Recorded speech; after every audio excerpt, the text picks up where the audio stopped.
nosso Senhor e Salvador Jesus Cristo esteja com todos que mais uma vez está aqui conosco acompanhando a lição da CPAD. De novo nesse trimestre trazendo a revista Relacionamentos em Família. E hoje nós temos a lição 4. Depois de uma lição abençoada que nós tivemos na lição passada, que foi a lição 3, onde nós estivemos falando sobre ídolos na família, hoje nós vamos falar sobre o motim em família. É importante que, quando nós falamos sobre família, a maioria das vezes nós pensamos na nossa família. O que é que constitui nossa família? É aqueles que estão vivenciando conosco dentro de um lar. Para quem é casado e tem filhos, a sua família é o cônjuge e os filhos. Para quem é solteiro, a sua família são os que vivem consigo, irmãos, irmãs, pai e mãe. Mas nós também temos a nossa outra família, qual é a nossa família religiosa, a nossa família cristã. Porque todos nós somos filhos de um Deus. Deus é o nosso Pai e nós somos todos irmãos. Assim que nós também vivemos uma família. E quando nós trazemos essas lições, é claro que à primeira vista, o primeiro ensinamento é sobre realmente a nossa família carnal. Mas é muito bom também que nós colocamos esses ensinamentos dentro da nossa família cristã. Porque quando nós falamos sobre ciúmes na família, quando nós falamos sobre ídolos na família, quando nessa lição de hoje, por exemplo, nós falamos sobre motim em família, não fique somente dentro da nossa família carnal, que vem da nossa família de sangue, mas também que nós possamos fazer uma aplicação na nossa família cristã. Porque tudo que acontece na nossa família de sangue também pode acontecer na nossa família cristã. Então é muito bem para que nós pegamos esses ensinamentos e façamos uma aplicação pessoal e também espiritual. Quando nós estamos falando hoje sobre motim em família, a primeira coisa é o que é motim? Motim é o sinônimo de rebelião. Então, o motim é uma insurreição que ela pode ser organizada ou não contra uma instituição militar ou uma instituição civil. No nosso caso, nós estamos falando sobre família. E família é o quê? Uma instituição civil. Então, é uma insurreição que pode ser tanto contra militar ou contra a instituição civil. E quais são as características de um motim? As características de um motim é desordem, é uma desobediência, é ir contra os deveres instituídos. Às vezes esse motim ele pode ser armado, ou às vezes não necessariamente. Então, essa lição de hoje que nós estamos falando sobre motim, vamos tratar ela como uma rebelião dentro do lar, uma rebelião na família e uma rebelião na igreja. Também a nossa família. Então nós vamos tratar aqui as causas, os efeitos e como não entrar dentro desse motim. Como não fazer, como não estar presente dentro dessa rebelião. A Bíblia, ela é o nosso guia e ela nos ensina muito sobre todas as coisas. Eu costumo dizer, até o nome do nosso canal é Bible Responde, ou seja, a Bíblia responde. A Bíblia responde todas as perguntas? Não. A Bíblia não foi feita para responder os nossos questionamentos. Ela foi feita para ser nosso guia e ter a solução para os nossos problemas. Então, sim, eu posso dizer que a Bíblia traz todas as soluções, porque todas as soluções dos nossos problemas estão em Cristo, mas não responde todas as nossas perguntas. Assim que, qual a solução para o motim? A Bíblia responde. Temos aí a lição 5, então, do dia 30 de abril de 2023, motim em família. O texto áudio diz: fazei todas as coisas sem murmurações nem contendas, está em Filipenses 2,14. A verdade prática: das murmurações derivam as contendas, por isso devemos evitá-las em nossa família. Falando um pouco sobre a nossa verdade prática, a nossa verdade prática é muito interessante porque ela nos traz o pavio da contenda, o pavio do motim. Ou seja, o que é ou como começa uma contenda. A verdade prática diz: das murmurações derivam as contendas. Ou seja, o pavio para a contenda são as murmurações. Por quê? O que são murmurações? Nós vamos entrar isso daqui a pouco na introdução e vamos ver o porquê que a murmuração é o pavio da contenda.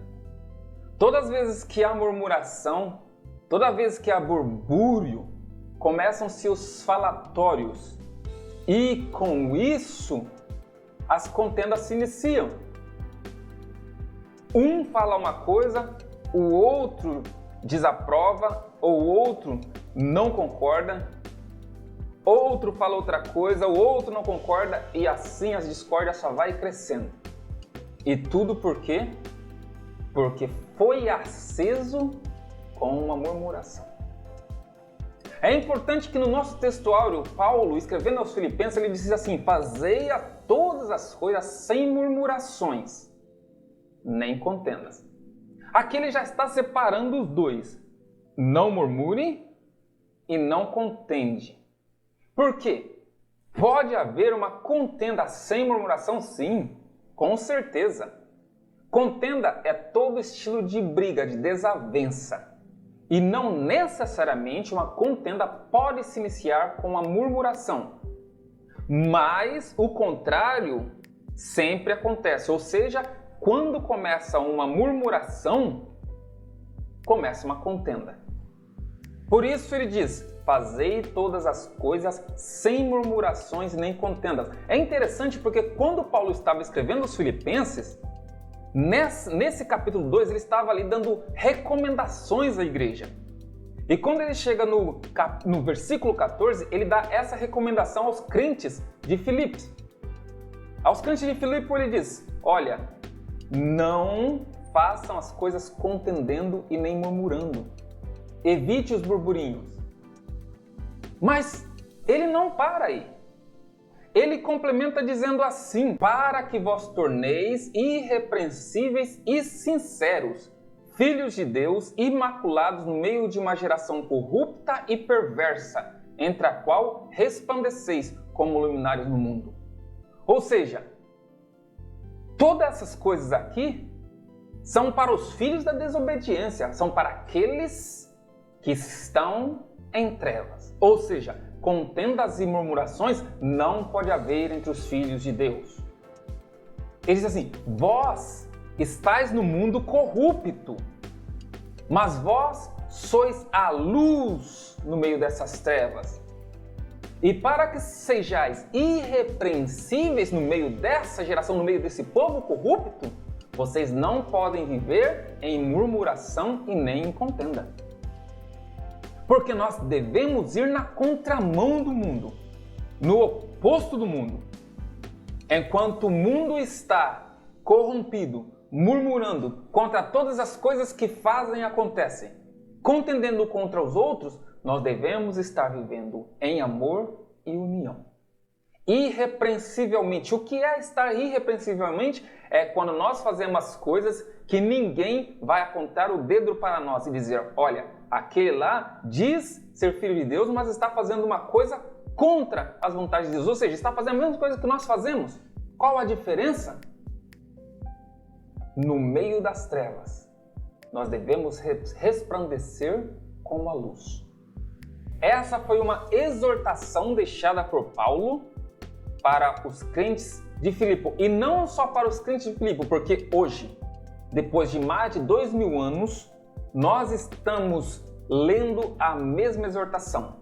E essa exortação foi deixada para que nós hoje pudéssemos ler, observar e seguir. Vivendo nesse mundo mais corrupto ainda, em meio a maiores trevas do que antes, nós devemos viver em união, em amor, sem contenda e nem murmuração. E quando nós falamos isso, nós devemos evitar todo tipo de murmuração dentro do nosso lar, começando no nosso lar. Porque tudo que nós fazemos dentro do nosso lar, nós vamos procurar replicar lá fora. Se nós fazemos algo ruim, nós vamos estar replicando, porque vai estar refletindo na nossa vida. Se nós fazemos coisas boas, vamos procurar fazer a mesma coisa lá fora. Devemos ser verdadeiros em qualquer lugar que nós estamos. Então, as contendas, as murmurações, devemos deixar isso de lado. E, de novo, na revista passada aprendemos sobre obras da carne e o fruto do Espírito. As contendas, as murmurações, são obras da carne. É o que a carne está buscando, é o que a carne corrompida está procurando. E, de novo, devemos utilizar, aplicar o que nós aprendemos sobre o fruto do Espírito e deixar que o Espírito Santo mortifique o nosso corpo e faça refletir em nós a virtude de Deus. Desse modo, nós vamos viver aqui irrepreensivelmente refletindo a obra de Deus em nossas vidas. E não vamos ter nada que possamos estar em meio a motim, a contendas e rebeliões. Porque todos nós somos filhos de Deus e, portanto, devemos andar na luz, como Deus na luz está. Em todas essas lições são trazidas exemplos bíblicos para que possa, porque a Bíblia, na verdade, principalmente o Velho Testamento, está ali registrado como espelho para que nós não possamos fazer as coisas, os exemplos ruins que foram deixados escritos. Está ali para mostrar, olha, isso aqui aconteceu de ruim e essa foi a punição. Sofreram por causa disso. Então, não vamos fazer da mesma forma. As coisas boas estão ali de exemplos para, veja, qual que foi o resultado, porque tudo traz consequência. O resultado desse bom ato foi essa colheita. O resultado desse mau ato foi essa colheita. Porque tudo é com o mesmo peso. O que fazemos de bom, colhemos bom. O que fazemos de mal, colhemos mal. E nessa lição do motim na família, o exemplo deixado foi o exemplo de Moisés e a sua família, seus dois irmãos, Arão e Miriam. E nesse exemplo nós vemos o que aconteceu. A rebelião que se formou ali dentro daquele lar por causa da murmuração, criou uma contenda e teve a sua devida punição pelaquilo que aconteceu. Mas antes nós vamos ver as tragédias que acontecem pela murmuração. Mas vamos ler a nossa leitura bíblica em classe para que nós possamos tirar isso de contexto para toda a nossa explicativa dentro dessa lição 4, que é o motim em família. Leitura bíblica em classe que está registrada no livro de Números, capítulo 11, do versículo 1 ao versículo 7. E depois também temos Números 12, do versículo 1 ao versículo 8. E aconteceu o que, queixando-se o povo, era mal aos ouvidos do Senhor, porque o Senhor ouviu-o e a sua ira se acendeu, e o fogo do Senhor ardeu entre eles e consumiu os que estavam na última parte do arraial. Então o povo clamou a Moisés, e Moisés orou ao Senhor, e o fogo se apagou. Pelo que chamou aquele lugar Taberá, porquanto o fogo do Senhor se acendera entre eles. E o vulgo que estava no meio deles veio a ter grande desejo, pelo que os filhos de Israel tornaram a chorar, e disseram, quem nos dará carne a comer? Lembramos-nos dos peixes que no Egito comíamos de graça, e dos pepinos, e dos melões, e dos porros, e das cebolas, e dos alhos. Mas agora nossa alma se seca, coisa nenhuma há senão este maná diante dos nossos olhos. E era o maná como semente de coentro, e a sua cor como a cor de bidélio. E falaram Miriam e Arão contra Moisés por causa da mulher cuxita que tomara, porquanto tinham tomado a mulher cuxita. E disseram: porventura falou o Senhor somente por Moisés? Não falou também por nós? E o Senhor ouviu. E era o varão Moisés muito manso, mais do que todos os homens que havia sobre a terra. E logo o Senhor disse a Moisés, e a Arão, e a Miriam: vós três, saí à tenda da congregação. E saíram eles três. Então o Senhor desceu na coluna de nuvem, e se pôs à porta da tenda. Depois chamou Arão e a Miriam, e eles saíram ambos. E disse: ouvi agora as minhas palavras. Se entre vós houver profeta, eu, o Senhor, em visão a ele me farei conhecer, ou em sonhos falarei com ele. Não é assim como meu servo Moisés, que é fiel em toda a minha casa.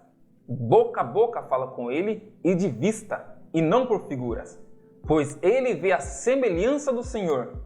Por que, pois, não tiveste temor de falar contra o meu servo, contra Moisés? Amados, Deus não brinca. Deus não é um Deus de brincadeira. Nós vemos aqui qual sério é esse problema do motim, o problema da rebelião. Chegou um ponto de que Deus teve que dizer a Saul, porque a rebelião é como o pecado de feitiçaria. É a mesma coisa. Rebelião é pecado. Motim é pecado. E o que é pecado?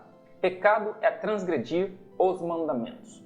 Pecar é errar o alvo. E errar o alvo é o quê? Para Deus, Deus nos deixou os seus mandamentos para que nós possamos segui-lo. Se nós irmos contra os mandamentos do Senhor, nós estamos errando o alvo. Nós estamos pecando. E quando nós falamos sobre motim, quando nós falamos sobre rebelião, nós falamos sobre o quê? Desobediência. Então é uma coisa, ou nós obedecemos, ou nós nos rebelamos. Um ou outro. Não tem como, não tem o meio termo, não tem outro caminho. Ou é obediência, ou é desobediência, o que é rebelião, o que é motim. E a isso Deus trata seriamente, como Deus tratou aqui com Miriam e Arão. Nós vamos ver no decorrer dessa lição o que acontece quando o povo, e é isso que está descrito no capítulo 11 de Números, quando o povo murmura. A murmuração é coisa séria. E isso é uma coisa muito comum nas nossas vidas, porque nós somos carne. É muito comum da nossa carne. Quanta vez ou outra, você não se pega murmurando? Eu me pego murmurando. E nós não prestamos atenção no que acontece ao nosso redor. E nós não somos aptos a agradecer. Nós nem lembramos de agradecer, porque a murmuração, ela nos cega para o que Deus faz de bom e melhor para nós. E nós vemos isso aqui claramente no capítulo 11 do livro de Números. Murmuração atrás de murmuração. Vamos decorrer bastante esses versículos no capítulo 11 do livro de Números. E de novo, é muito importante que você possa pegar a tua Bíblia e você possa ler ela completamente. Nós estamos falando sobre Números, então leia o capítulo inteiro de Números, capítulo 11. Depois leia inteiro o capítulo 12. O Espírito Santo de Deus, ele está ali para nos dar a interpretação, abrir a nossa mente e nos dar o entendimento. Como nós deixamos claro na nossa lição passada, as palavras de João que diz: nós temos a mente de Deus, que nos faz entender, que nos faz compreender os desígnios de Deus. Então, o que nós bastamos, o que nós precisamos é simplesmente abrirmos a nossa Bíblia para ler. É o Espírito Santo de Deus que nos vai fazer entender. E eu digo isso por quê? Porque muitas das vezes, conversando com pessoas que dizem: eu não leio a Bíblia porque eu não entendo. Se essa é uma desculpa, você não tem mais desculpa. Porque é o Espírito Santo que é o melhor professor. É Ele o único que consegue entrar dentro do âmago do teu coração, da tua mente, do teu ser e colocar ali todo o entendimento. E glória a Deus por isso. Vamos para a nossa introdução, que diz assim: nesta lição estudaremos o motim formado por Miriam e Arão contra a liderança de Moisés. Veremos que esse motim foi em família, pois Moisés, Miriam e Arão eram irmãos. A presente lição nos exorta a respeito do cuidado com as murmurações e as contendas na família, que contribuem com a desarmonia familiar. Por isso, aprenderemos que é prudente evitar as contendas familiares para que a paz e a harmonia reine entre os santos. A palavra-chave que nós temos nessa lição é murmuração. E o que é murmuração, então? Vamos definir a palavra. Murmuração é o substantivo do verbo murmurar. Ok, mas então o que é murmurar? Murmurar é o rumor infundado, é o boato, é o falatório. Dando essa definição, agora você pode parar um pouco e pensar, ok, quando eu murmuro? Ou então, será que eu murmuro? Como eu disse, isso é uma coisa comum no nosso dia a dia.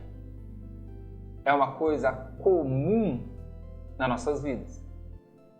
Porque o falatório, os boatos, os rumores infundados sempre está presente conosco. E o falatório começa de uma simples coisinha. Já vem um falatório sobre aquilo, o outro já não gosta e já começa toda a contenda. E muitas coisas acontecem quando nós não deveríamos nem apenas comentar. A única coisa que deveríamos fazer é agradecer. E em muitos desses momentos nós esquecemos do que Deus nos está fazendo e começamos com os burburinhos, com os falatórios. E é aí aonde acontecem os motins, as rebeliões, as contendas. Não devemos fazer assim. De novo, sempre quando nós damos lugar para o Espírito Santo de Deus, Ele nos conduz a fazer o que é certo. E Ele nos lembra das coisas que nós estamos cometendo erroneamente. Nós damos graças a Deus que nós temos o Espírito Santo conosco, que nos faz ver quando nós estamos pecando. Então, todas as vezes que nós damos lugar a Ele, começam-se os murmurinhos e começam-se as murmurações, Ele nos cutuca. E Ele nos diz, agradeça. E é o que nós devemos fazer. Porque, de novo, como eu disse, o pavio do motim são as murmurações. Porque são rumores infundados. Às vezes boatos. Então, como nasce o motim? Esse é o nosso tópico 1. E nós vamos ver dentro desse tópico os motins que nasceram, como eles nasceram e quais foram as suas consequências. Porque a murmuração traz consequência. As murmurações trazem as contendas, trazem as rebeliões e, com isso, trazem suas punições. E é o que nós vemos a seguir. O nosso tópico 1 diz a influência negativa da murmuração. Assim nasceu o motim, é o nosso subtópico 1. A palavra motim refere-se aos atos explícitos de desobediência ou a uma reação negativa contra as regras e as ordens estabelecidas num grupo social. É o que vemos em Números 11 e 12. Nesses capítulos há uma descrição de murmurações que culminaram na rebelião familiar contra a liderança de Moisés. Vejamos agora 3 queixas que remontam à rebelião na família do legislador de Israel. A lição está nos trazendo a rebelião dentro da família de Moisés. Mas até chegar ao ponto de culminar com aquela rebelião, aconteceram alguns fatos importantes de rebeliões dentro do povo de Israel. E quais foram essas 3 queixas que aconteceram? Nós vamos ver que essas 3 queixas foram por motivos relevantes até, ou que nós carnalmente pensamos ser relevantes. Mas ao mesmo tempo nós vamos ver que essas queixas não deveria ter relevância quando Deus estava agindo no meio do seu povo. Essa é a diferença da nossa carne e nosso espírito. O que é relevante para a nossa carne é irrelevante para o nosso espírito. E o que é relevante para o nosso espírito é irrelevante para a nossa carne. Nós devemos pesar e ver que tudo que é espiritual nos trazem boas consequências espirituais. E tudo que é carnal nos traz más consequências materiais e físicas. A primeira queixa que aconteceu foi essa. Israel havia saído da região ao redor do Sinai, no qual havia relativa fertilidade para a produção de grãos e água. De repente, depois de andarem para além do Sinai e depararem-se com o inóspito deserto, os israelitas começaram a reclamar de que Moisés os havia trazido para morrerem naquele lugar, quando poderiam ter ficado no Egito. Aquela murmuração não só entristeceu a Moisés, mas a Deus, que havia libertado o povo do cativeiro egípcio. Por isso ele operou um juízo de fogo, destruindo um grupo de israelitas que vivia reclamando. O Senhor chamou aquele lugar de Taberá, que significa queimar. Nós estamos vendo aqui as influências negativas de uma murmuração. E essa primeira queixa, como eu disse, parece até relevante. Porque você vê na figura um deserto. Não tem nada lá. E isso parece relevante. Podíamos dizer, bom, eles não tinham o que comer, eles não tinham o que beber, por isso estavam reclamando. Por isso estavam murmurando. Mas ok, vamos para o início, vamos para o contexto. Eles estavam vivendo como escravos em uma terra. Ok, tinha água e tinha comida, mas eram escravos. Vivendo debaixo dos reios. Então, se você conhecesse um escravo e perguntasse para ele, você quer continuar escravo comendo e bebendo? Ou você prefere ser livre? Obviamente, a resposta dele seria, eu quero ser livre. O povo de Israel é a mesma coisa. Eles tinham comida, eles tinham água, mas eles queriam ser livres. Estavam clamando a Deus para ser livres. E Deus agora vem e os livra do seu cativeiro. E Deus disse para eles, eu vou levar vocês para um lugar aonde mana leite e mel, onde tem tudo. Tudo que você planta, colhe. Mas eles acreditavam ou pensavam que eles iam sair dali e já chegar na terra, cheio de comida e cheio de bebida. Mas esqueceram que para chegar até lá eles tinham que passar pelo deserto. E agora eles estavam passando pelo deserto. Mas eles esqueceram 2 coisas. Eles esqueceram de onde eles saíram e para onde eles iam chegar. Da onde vocês saíram, israelitas? Nós saímos do cativeiro. Eles não pensaram dessa forma. Se perguntasse para eles agora ali no meio do deserto, caminhando no meio do deserto, sem comida e sem bebida, da onde vocês saíram? Eles iam esquecer do cativeiro. Eles iam falar assim, nós saímos de um lugar que tinha comida e tinha água. Mas eles esqueceram do chicote. Por quê? Porque agora eles estavam passando pelo deserto. E se perguntasse para eles, para onde vocês estão indo, israelitas? eles não iam nem conseguir lembrar ou pensar que eles estavam indo para um lugar onde eles seriam livres e onde teriam comida e teriam bebida. Mas eles só conseguiam pensar e dizer: eu não sei para onde estou indo, não quero saber, eu só sei que eu estou no meio do deserto. Quantos de nós não passamos pelas mesmas situações? Porque na nossa vida aqui, muitas vezes nós estamos passando no meio do deserto, mas nós nos esquecemos da onde nós saímos, da onde Deus nos tirou e para onde nós estamos indo.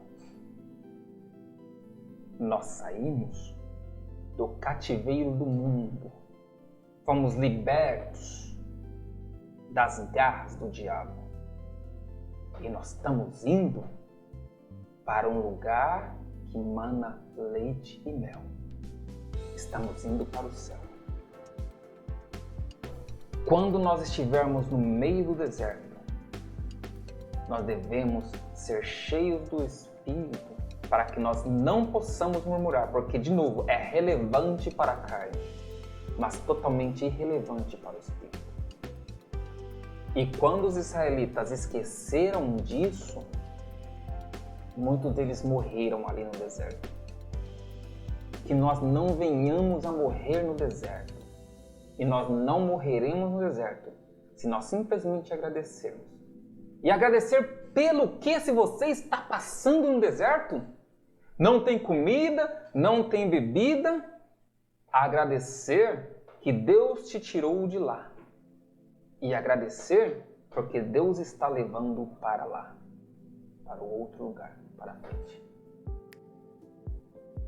Essa é a nossa lição. Agradecimento e não murmuração. E o povo aprendeu morrendo no deserto, vendo seus irmãos ali morrerem, caírem mortos no deserto? Não. Continuaram com a outra queixa. A segunda queixa, que foi, após experimentar o juízo de fogo, no lugar de se humilhar diante de Deus, o povo começou a murmurar contra o maná, que a cada manhã Deus enviava, e a lembrar com saudade dos alimentos do Egito. Facilmente esqueceu-se de todas as privações experimentadas como escravos no Egito. Esse povo esqueceu-se também dos milagres operados pelo Senhor, quando abriu o Mar Vermelho, quando transformou a água amarga em água doce e outros muitos milagres. A murmuração nos faz esquecer das boas coisas vivenciadas com Deus. E de novo, nessa segunda queixa, parece novamente relevante, porque é relevante para a carne. Porque depois da primeira queixa, Deus ouviu o seu povo. E Deus então fez o quê? Deus fez um banquete no deserto. Primeiro Deus começou enviando o maná, que parecia uma sementinha de coentro. Era uma coisa como branca que caía sobre a terra e o povo colhia daquele maná e eles faziam ali bolos, eles faziam comida e comiam. Se alimentavam, estavam sem fome. Mas isso não foi suficiente, porque eles se lembraram das carnes que estavam no Egito. Eles se lembraram do gado, por isso que eu disse que parece irrelevante. Porque muitas das vezes, quando nós estamos na mesma situação, comendo só o arroz e o feijão, mas aonde está a carne que eu não vejo? Não tem mistura nessa casa? Mas nós nos esquecemos de quantas e quantas pessoas não têm nem o maná para comer, nem o arroz e feijão. E em vez de agradecermos pelo que Deus está nos alimentando, porque estávamos com fome, estávamos famintos, sem comida no prato, e de repente nós oramos: Deus, me envie um alimento, porque senão eu vou morrer de fome. E Deus faz o quê?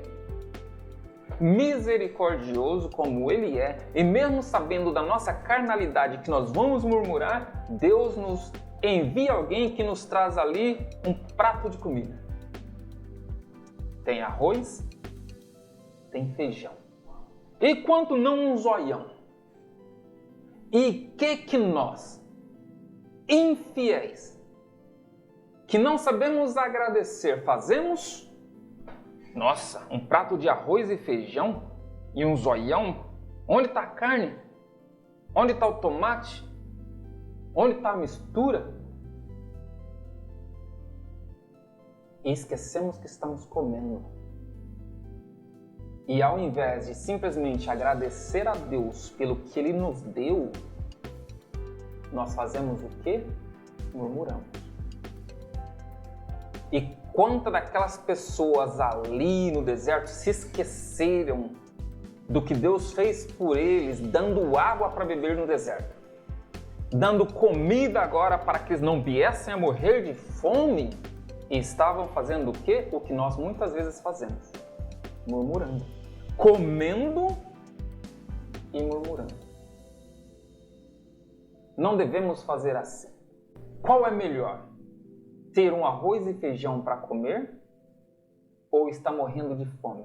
Eu te digo para você que se fôssemos, não precisamos pegar o exemplo de África, não. Vamos pegar o exemplo dentro do Brasil. Se nós formos para o interior do nosso estado, se nós formos por alguns estados que estão lá no fim do Brasil, nós vamos ver que muitas pessoas não têm arroz para comer. Às vezes não tem feijão. Eu estava assistindo a programação uma vez de pessoas ali no Maranhão que não tinham arroz para comer. E o feijão que tinha era para misturar com água para que eles pudessem comer a água do feijão com um pouco de farinha. E nós com comida no prato, reclamando da comida que nós estamos comendo? Quanta infidelidade nós estamos fazendo com Deus que nos dá a condição de trazermos comida para dentro dos nossos lares.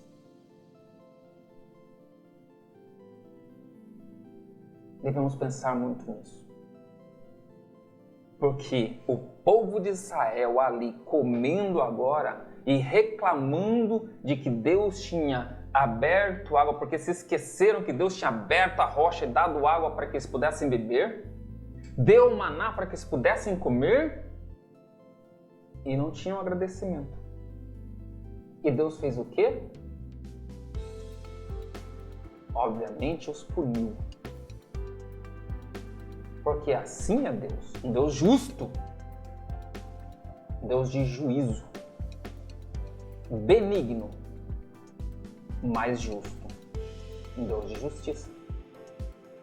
E a pergunta é, e eles aprenderam? Ficaram só nessa segunda queixa? Não, vem logo a terceira queixa, que foi no capítulo 12. Após todo um contexto de murmuração apresentado no capítulo 11, temos a rebelião de Miriam e Arão contra a liderança de Moisés. Trata-se de uma rebelião na família de Moisés, Arão e Miriam. Em primeiro lugar, Miriam e Arão não aceitavam o casamento de Moisés com uma mulher cuxita, que por não ser de nenhuma família hebreia, mas da descendência de Cã, filho de Noé, teve muita resistência de aceitação, pois esse povo era considerado vil e desprezível. Porém, essa murmuração ia mais longe. Por serem mais velhos que Moisés, Miriam e Arão queriam ter um tratamento protagonista como o de Moisés. A inveja na família é um sentimento perigoso. Depois da primeira queixa dos israelitas, depois da segunda queixa dos israelitas pela comida, não bastava simplesmente isso para Moisés. Ainda tinha uma queixa dentro da sua própria família. Miriam e Arão agora, sendo irmãos mais velhos, eles se queixam de Moisés, entrando no assunto particular de Moisés, que era o quê? O casamento dele com uma mulher cuxita, de Cuxi, da descendência de Cão. Mas esse pormenor foi uma porta de entrada para uma coisa mais profunda. Eles usaram desse subjetivo para pedir algo mais. Não era simplesmente o fato de Moisés estar casado com uma mulher que não fosse judia. Mas era muito mais além daí, porque Miriam chega para Arão e disse: não falou o Senhor também por nós? Ou seja, é simplesmente com Moisés? Nós também, nós não ouvimos a voz de Deus? Ele não fala através de nós? E ali era uma rebelião, era um murmúrio, era uma reclamação entre os dois. Mas Deus ouviu. E agora, Deus chega para eles e fala: vem até aqui, vou conversar com vocês. Ou seja, eu ouvi a sua reclamação, ouvi tua reclamação, ouvi o que você está dizendo, mas eu vou te falar uma coisa. Quando há um profeta, eu falo com o profeta por meio de visão, por meio de revelação. Eu mostro figuras para esse profeta e dou o entendimento para que ele possa passar para o meu povo. Assim é com o profeta. Basicamente, Deus estava falando isso aqui, diretamente com Miriam, que ela era uma profetisa. Ou seja, olha, você como profetisa sabe que quando eu tenho uma mensagem para dar através de você, eu te mostro uma visão, eu te mostro um sonho, uma revelação, e você vai e fala. Mas Moisés, ele é diferente. Com Moisés, eu falo tete a tete. Eu falo cara a cara. Eu falo assim com ele, ele me ouve. E vocês não temeram de falar contra ele? Veja a chibatada que Deus deu por causa dessa terceira queixa. Mas Deus é um Deus benigno. Deus é um Deus maravilhoso, que Ele nos corrige porque Ele nos quer bem. Ele nos corrige para que nós não venhamos a perecer, a nos perder. Mas nós devemos estar atentos. E isso aqui serve de instrução, porque nós devemos saber o lugar aonde nós estamos. Ou seja, nós devemos conhecer o nosso lugar. Nós devemos nos pôr em nosso lugar. Isso estamos falando no meio da família. Quem é o cabeça do lar? Quem é o provedor? Qual é o papel da ajudadora? Qual é o papel dos filhos? Quais são os papéis dos pais? Cada um tem que reconhecer o seu lugar dentro da família. Dessa forma, não vai haver murmuração, mas somente agradecimento. Eu te agradeço porque você conseguiu trazer a provisão. Eu te agradeço porque você conseguiu me ajudar a trazer a provisão. Eu te agradeço porque você conseguiu fazer da provisão virar um alimento. Eu te agradeço porque você está seguindo os ensinamentos que eu estou te dando, filho. Eu te agradeço, Pai, porque você está me ensinando no caminho correto. Se pensarmos numa família perfeita, nós não vamos encontrar nenhuma. Mas a família que chega mais próxima a isso é aquela que deixa que o Espírito Santo controle a sua casa, controle a sua vida. E isso é um papel de cada um de nós. Mas quando nós estamos falando de família aqui, nós estamos falando também de igreja. É a mesma coisa na nossa família cristã. Nós devemos saber o lugar em que nós estamos. Qual é o nosso papel dentro da nossa família cristã? Somos nós os líderes? Então devemos agir com liderança. Somos nós liderados? Então devemos seguir o líder desde que ele esteja dentro da presciência, dentro do caminho de Deus, e devemos procurar ajudá-lo e nunca murmurar. Porque Deus está ouvindo. Muitas das vezes, o líder não está ouvindo. Muitas das vezes, aquele contra quem estamos murmurando não está ouvindo. Mas Deus, que está muito acima de nós, está ouvindo. Que é muito pior do que se nós estivéssemos ouvindo. Se um de nós estivéssemos ouvindo. Por quê? Porque às vezes, se somos murmurados contra ou se murmuramos contra alguém, não vamos ser punidos. A pessoa nem tem, às vezes, o poder de punição. Mas com Deus é diferente. É totalmente à parte. Tenhamos cuidado contra isso. Contra o pavio que inicia a contenda. Em vez de murmurar, cantemos. Em vez de murmurar, louvemos. Em vez de murmurar, agradecemos. E quando nós vemos aqui nessa rebelião de Arão e Miriam, qual foi o real motivo? Qual foi a causa dessa rebelião? É o que nós vemos aqui no tópico 2, que traz o motivo da rebelião de Miriam e Arão. E o primeiro motivo, que é o subtópico 1, diz a inveja. Os dois alimentaram a ideia de que a liderança de Israel teria de ser compartilhada com eles. Miriam era uma profetisa e Arão um sumo sacerdote. Por isso, eles julgaram ter a mesma autoridade que Moisés, o irmão mais novo. Veja que a liderança era de Moisés, mas Miriam e Arão achavam-se no direito de liderar o povo. Ora, o papel deles era de cooperar na liderança de Moisés. Esse questionamento diz muita coisa. Porventura falou o Senhor somente por Moisés? Não falou também por nós? Uma inveja instalou-se no coração de Miriam e Arão, levando-os a um sentimento corrosivo, advindo do desejo de querer o lugar do outro. Tudo isso contra o próprio irmão. Esse mesmo sentimento é muito perigoso nos dias de hoje, quando a inveja se instala no centro da família. As consequências podem ser trágicas. É o que nós falamos há 2 lições atrás, quando nós falamos sobre o ciúme. E nós falamos também sobre o que? Sobre a inveja. 2 sentimentos, um faccioso e outro que pode se tornar faccioso. E quando nós vemos aqui, no caso de Arão e Miriam, nós vemos aqui os dois invejando-se de Moisés. E fica claro, porque eles dizem, espera aí, nós podemos fazer o que ele está fazendo. Nós podemos fazer o mesmo que ele faz.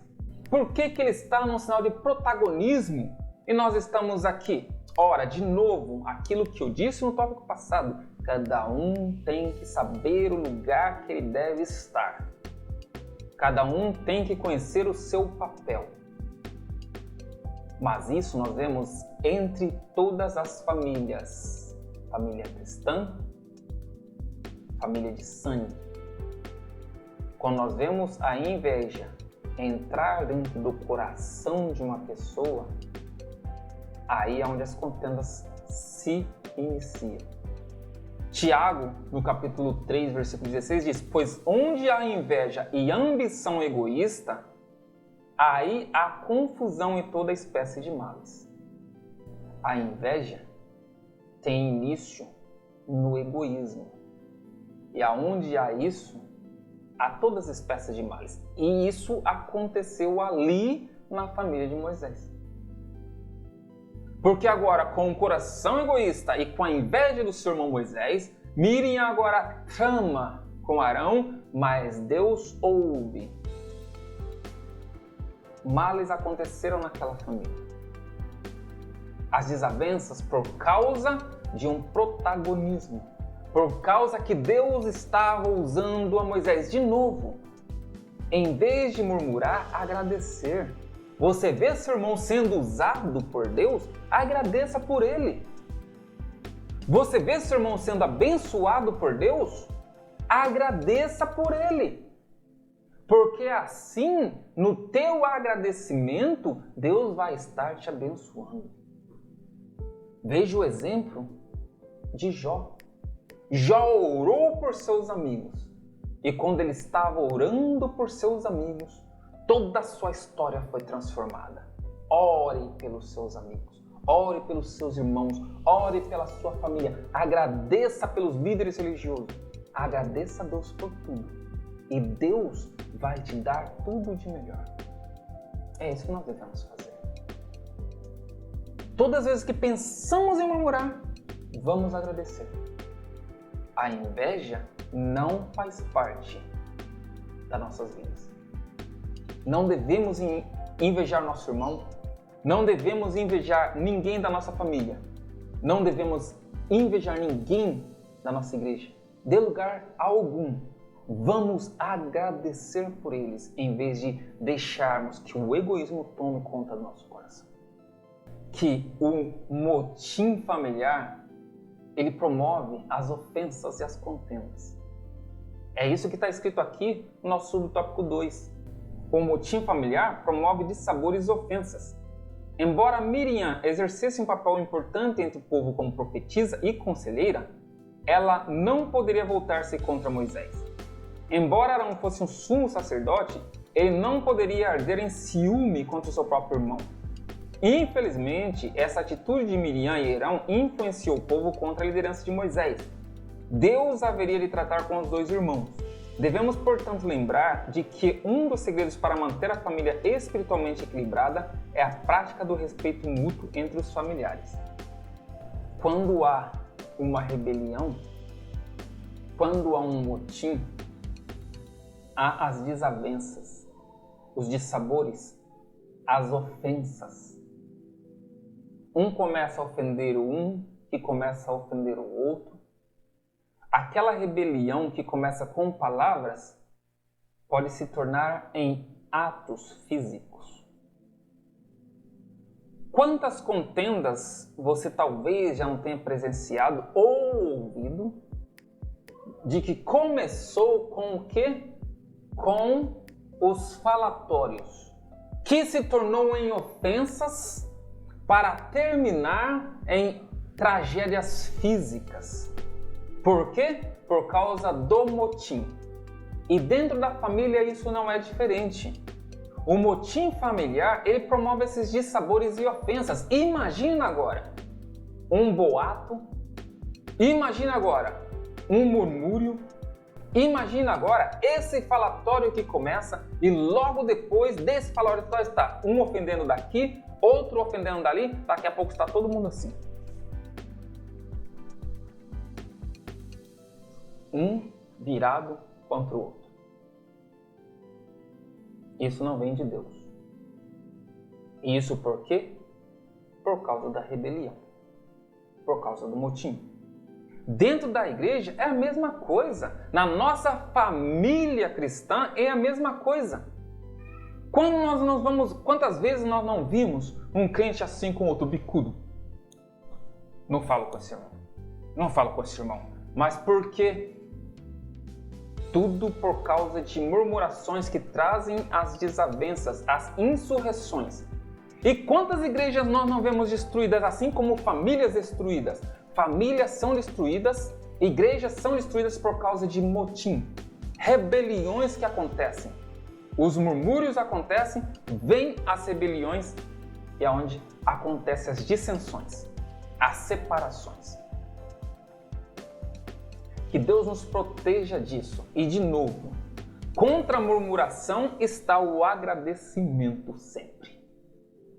E com todas essas queixas, com todos esses motins, com todas essas rebeliões, como ficava Moisés agora? Sendo o líder do povo, sendo ali o irmão da família usado por Deus e sofrendo tudo isso, todas essas rebeliões que passavam entre o povo, dentro do próprio lar, como ficava Moisés agora? Mas Moisés, ele tinha uma qualidade muito boa. Moisés era um homem manso e humilde. E se não fosse por isso, ele não suportaria. Possivelmente, ele fala, Deus, te entrego o cargo, ok? Não aguento isso não. Ou ele mesmo pegava uma foice e passava a foice. Mas Deus sabe quem Ele usa. E Deus sabe quem Ele quer usar e com quem Ele pode contar. Por quê? Porque mesmo quando nós queremos dar lugar para o Espírito Santo agir e mortificar a nossa carne, obviamente nós temos um temperamento que nós nascemos com ele. E cada pessoa tem um temperamento diferente. Muitos podem conseguir ter um maior equilíbrio e dar maior autonomia para o Espírito Santo, quebrar a sua carne. Mas outros têm mais dificuldade. E Moisés, ele era um homem de temperamento manso. Vemos isso aqui no nosso subtópico 1, que diz assim: o mais manso que havia na terra. A Bíblia declara que Moisés era um homem humilde e manso em atitudes. Ele não revidou a atitude de seus irmãos. Sua mansidão era uma qualidade de caráter que o distinguia dentre os outros homens. No Sermão do Monte, Jesus diz: bem-aventurados mansos, porque eles herdarão a terra. Mais à frente, no mesmo sermão, nosso Senhor disse: bem-aventurados pacificadores, porque eles serão chamados filhos de Deus. Essas duas atitudes enfatizadas pelo nosso Senhor estavam presentes na liderança de Moisés para com o povo de Deus.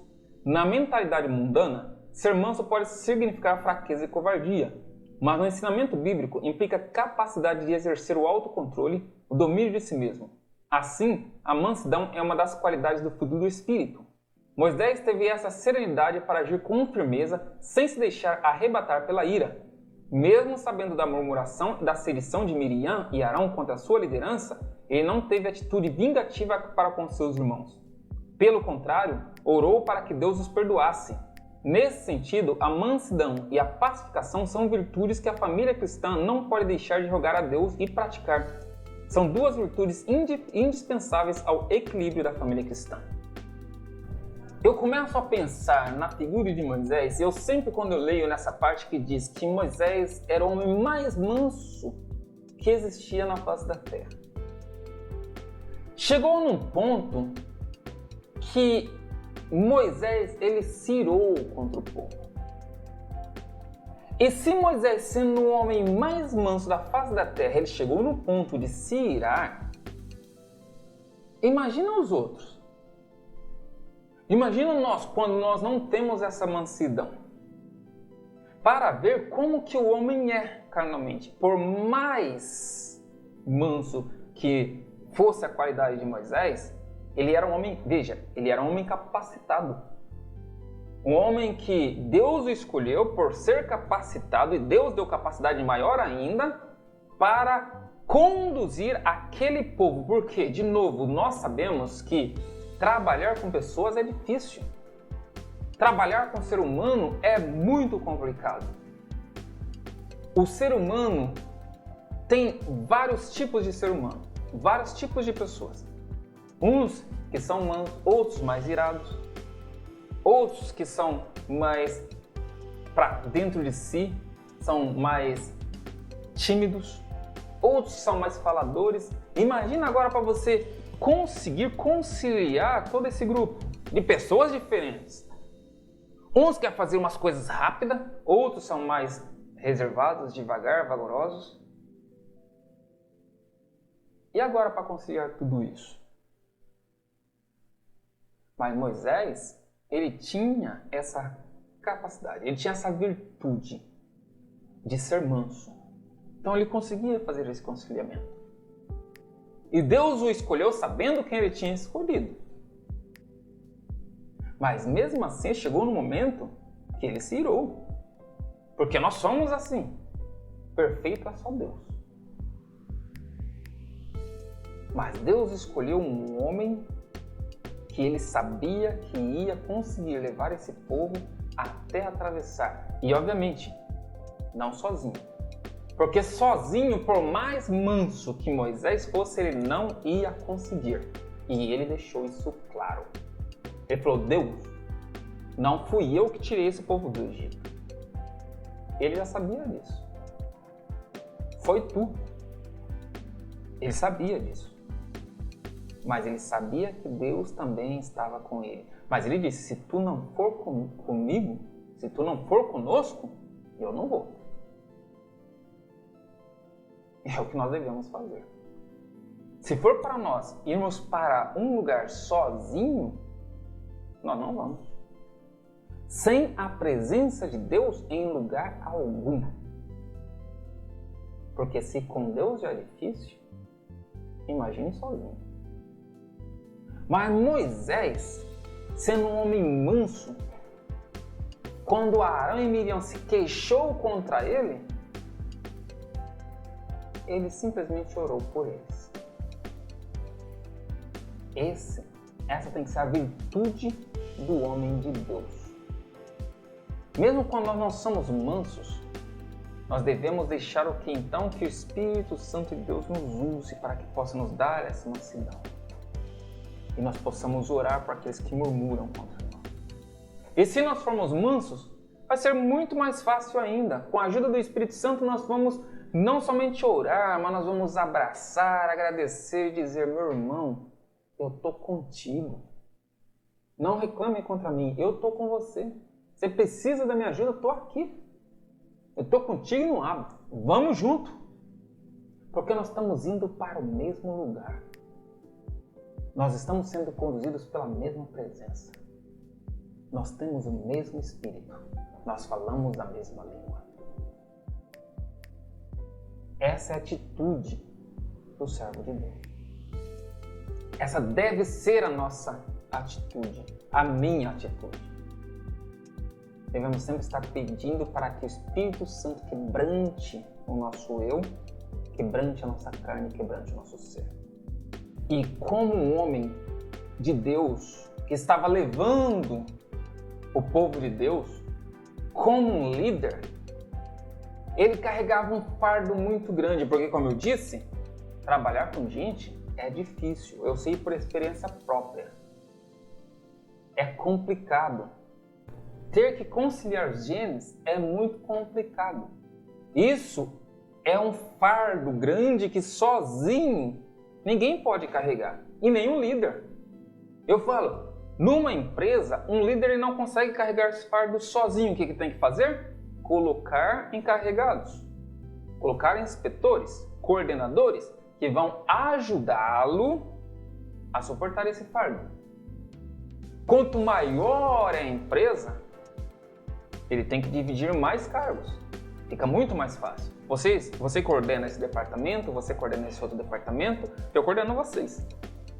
Na igreja também não é diferente. O pastor distribui as tarefas. Ele falou, você vai trabalhar com esse grupo, você trabalha com esse grupo, ok? Eles prestam conta para vocês, vocês prestam conta para mim. Na família também não pode ser diferente. Cada um tem a sua tarefa. Cada um tem a sua obrigação. Cada um tem o seu a fazer. Olha, eu vou ficar responsável para limpar a casa. Você fica responsável para fazer a comida. Você fica responsável para fazer a organização de alguma coisa. Moisés, ele achou difícil o seu cargo. Era um fardo. Isso está aqui registrado na nossa lição no subtópico 2. No capítulo 11 de Números, após a segunda queixa do povo de Israel, Moisés desabafou com Deus a respeito do peso de sua liderança com os hebreus. Houve um momento em sua vida em que o peso da liderança o deixou sem ânimo para continuar a missão de conduzir Israel à Terra Prometida. Então, recebeu a orientação direta de Deus para separar 70 anciãos entre os príncipes de Israel.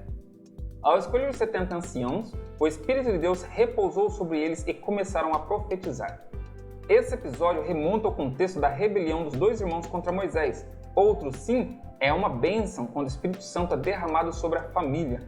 No lugar do ódio, amor. No lugar do ciúme e da inveja, a parceria e comunhão. Que o Espírito Santo opere o caráter de Cristo em nossa família.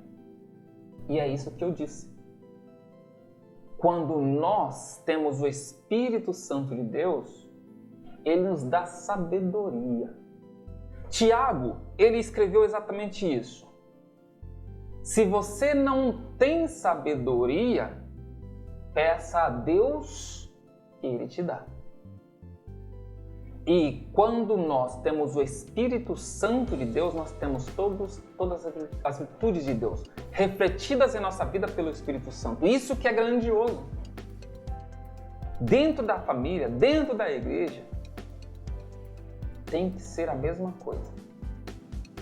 Deixar que o Espírito Santo de Deus nos dê essa sabedoria para que nada dessas obras da carne possa atingir o seio do nosso ser, não possa atingir o seio da nossa família. Se o fardo é grande, Deus nos ajuda a carregar, porque Ele dá sabedoria para outros que possam nos ajudar. Isso está na nossa família, isso está na nossa família cristã.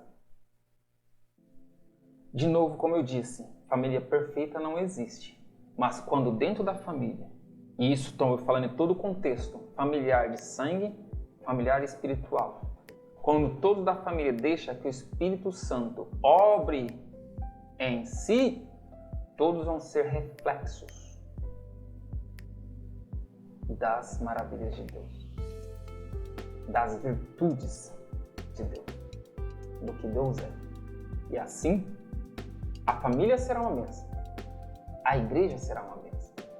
E fazendo isso, nós não vamos cair no erro de uma sedição, nós não vamos cair no erro de um motim, no erro de uma rebelião. Porque aonde há rebelião, quando há uma rebelião, quando há um motim, há uma punição.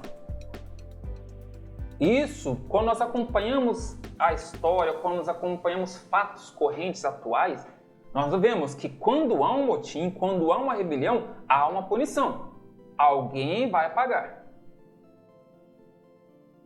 Nós vemos na história do Brasil sedições que aconteceram e pessoas que morreram por essas sedições.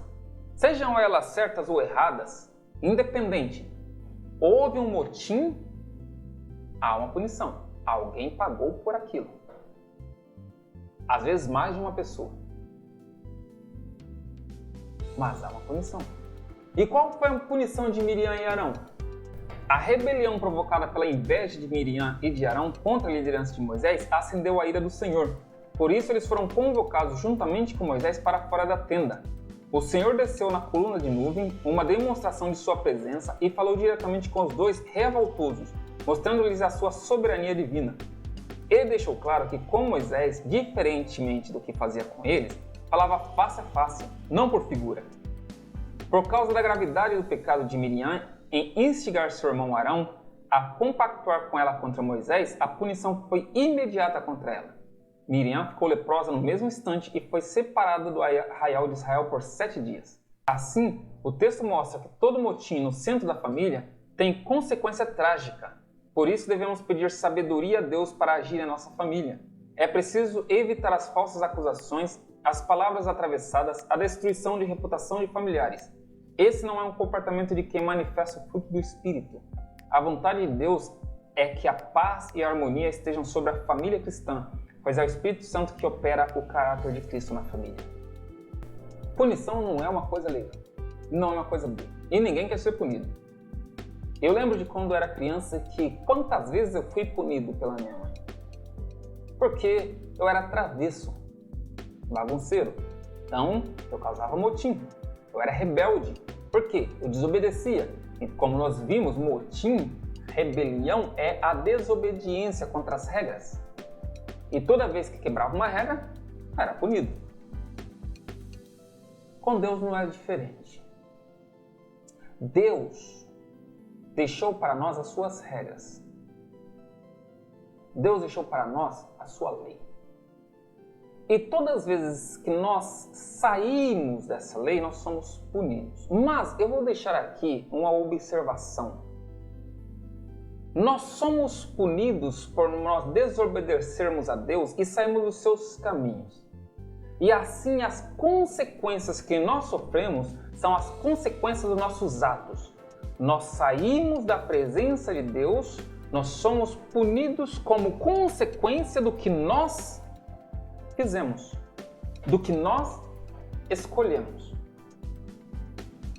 A nossa punição hoje é essa. Se eu deixo Deus, eu vou colher coisas ruins, porque eu estou fora dos planos divinos. E quando estamos fora dos planos divinos, nós colhemos coisas ruins. São nossas escolhas que nos separam de Deus, que nos causam essa punição.